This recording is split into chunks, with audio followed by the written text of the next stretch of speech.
13, 2005, Uzbek government... Международная правозащитная организация Human Rights Watch призвала власти Узбекистана отменить необоснованные обвинения, выдвинутые в отношении исламского блогера Фазилхаджи Арифходжаева, известного своей критикой ограничительной религиозной политики узбекского правительства, и немедленно освободить его из тюремного заключения. Об этом сообщает радио Азадлик.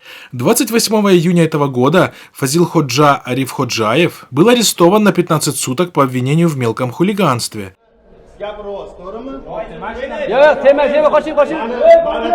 Арест был произведен через день после того, как у блогера в мечети Тухтабой города Ташкента произошел спор с проправительственным блогером Аброром Абдуазимовым, более известным как Аброр Мухтор, которого он назвал двуличным и вносящим своими выступлениями раздор среди жителей страны.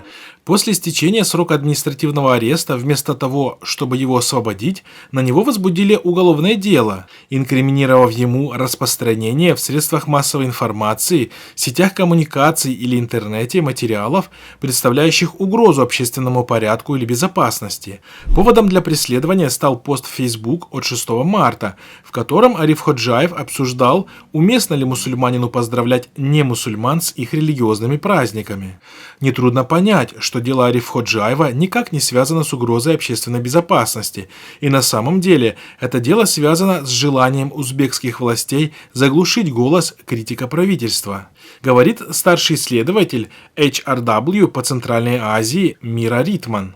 Адвокат блогера Сергей Майоров рассказал Human Rights Watch, что в предварительном заключении сотрудники милиции оказывали на его клиента меры психологического и физического давления, в том числе пытки.